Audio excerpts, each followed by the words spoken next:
Sir ఏపీలో next CM ఎవరు రావాలనుకుంటున్నారు? జగన్మోహన్ రెడ్డి. ఎందుకని సార్? అభివృద్ధి బాగుంది, అమ్మ ఒడి వేస్తున్నాడు, రైతులకు రైతు భరోసా వేస్తున్నాడు, మిషన్ కుట్టుకునే వాళ్ళకి వేస్తున్నాడు, అన్ని కులాల వారీగా బాగా వేస్తున్నాడు.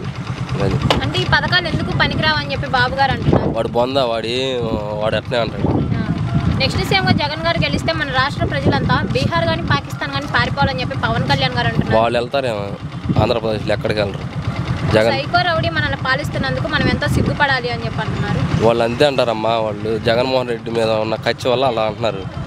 మరి నెక్స్ట్ పులివెందులో టీడీపీ జెండా ఎగరేసి చూపిస్తామని చెప్పి పులివెందులు అడుగు పెట్టమని ఎవడన్నా మగోడు ఉంటే, పులివెందులో ఎవడన్నా మగోడు ఉంటూ అడుగు పెట్టమని.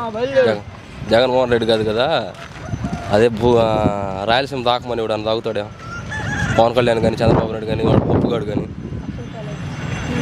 మరి ఇప్పుడు రాష్ట్రాన్ని పథకాలు పెట్టి అప్పుల పాలు చేశారు జగన్ గారు అని చెప్పి అంటున్నారు. ఏం అప్పులు చేశాడు? వీళ్ళు కూడా మేనిఫెస్టో పెట్టారు కదా, తల్లికి ఇది అమ్మఒడికి బదులు తల్లికి వందనం అని అయ్యి అంటున్నాడు కదా. చెప్పు, వీళ్ళు ఏమన్నా వాళ్ళ సొంత డబ్బుల్లో బీరోల నుంచి తీసిస్తాడు చంద్రబాబు నాయుడు? ఏమన్నా ఆయన తెచ్చిన అప్పేగా. ఆయన చేస్తేనేమో ఇది జగన్మోహన్ రెడ్డి చేస్తేనేమో అప్పులు. అసలు నువ్వెంత, నీ స్థాయి ఎంత జగన్ అని చెప్పి పవన్ కళ్యాణ్ గారు అడుగుతున్నారు. నేను పవన్ కళ్యాణ్ ఫ్యాన్స్ అనమ్మా. మరి యూత్ అంతా నా వైపే ఉంది, నెక్స్ట్ సీఎంగా గెలిచేది నేనే అని చెప్పి పవన్ కళ్యాణ్. రాజకీయ పరంగా అయితే జగన్మోహన్ రెడ్డి. ఎందుకని అంత అభిమానం మీకు జగన్ గారు అంటే? నా పిల్లగాడికి 13,000 రూపాయలు పడ్డాయి డబ్బులు.